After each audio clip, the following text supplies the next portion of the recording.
Well, today we're back on the Silverado 2500. Gonna change a wheel bearing quick. Front left. It's making a little noise. I jacked it up and you can't wiggle it or anything, but it's making a little noise, and the ABS sensor is actually out on this wheel, causing when I go to stop and at low speeds under 5 miles an hour, the ABS comes on and the pedal gets soft and stuff. So we're going to change it out today, see how it goes. First things first, we got to get the wheel off.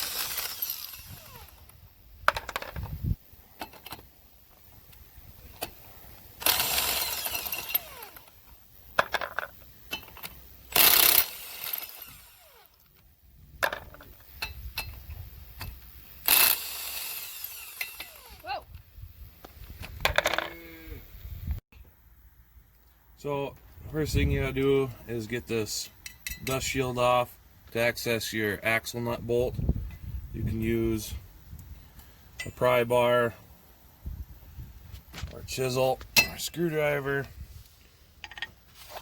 They can be seized on pretty good sometimes.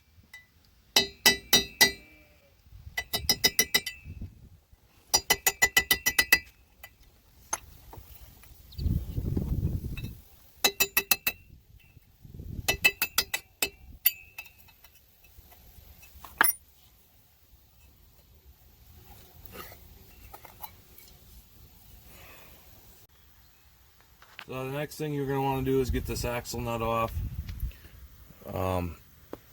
It's probably too tight for an impact. Well, unless you got a really good one.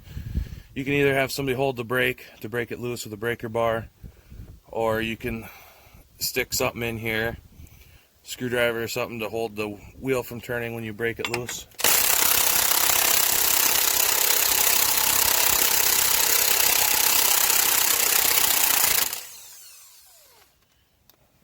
I think it's a metric, 36 millimeter or something, I'm not sure, but 1 3/8 fits on there pretty good too.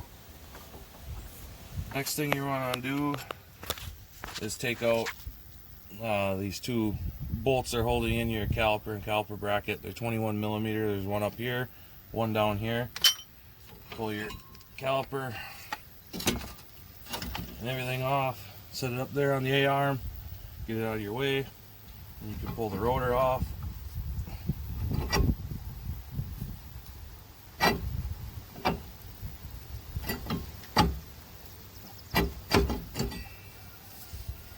Get that out of your way.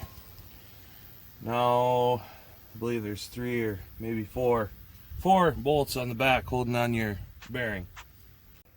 Alright, next you're going to want to remove these 4 bolts holding your bearing on. There's 2 on this side, 2 on that side.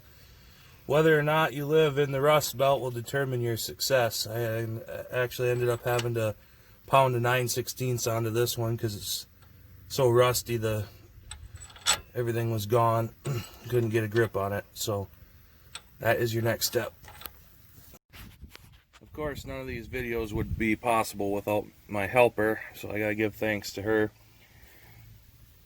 She's with me for everything I do, and without her, nothing would get done. Now determines how salty of a state you live in. I've actually broke these bearings, pounding, heating, and beating them off of here because they're fused on so badly with salt and rust.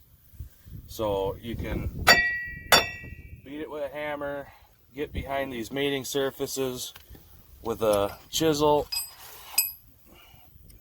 pound in there, whatever you got to do, but typically they're a nightmare. Alright, through the miracle of editing, that was relatively painless and quick for you guys, but there was a lot of pounding and chiseling. Actually, this one didn't go too bad, but we got her apart. I forgot to mention, this is the ABS sensor, wheel speed sensor, and it routes up and around here into your wheel well and plugs in right up here. You gotta pull this out. It comes with the unit. And that's it. Time to go spend more money. So we got back with the new bearing here, and before you put it on, I like to clean up this surface and put a light coating of anti-seize on there, so if you ever have to take it apart again, you can actually get it apart. And I'll put a little bit of grease on these splines that slide into the bearing, and also some put a little bit on the threads of the bolts as well that are going back in to hold the bearing in. One note with this anti-seize, you want to be careful not to get it on your fingers, because by the end of your project this stuff gets everywhere and you'll end up looking like the Tin Man. Alright, now you got your bearing mounted up, your brakes all put together, and you route this line up through here. There's different holders, and get it plugged in up there. And then you got to go and tighten your axle nut. The recommended torque is 177 foot-pounds. So you set your torque wrench,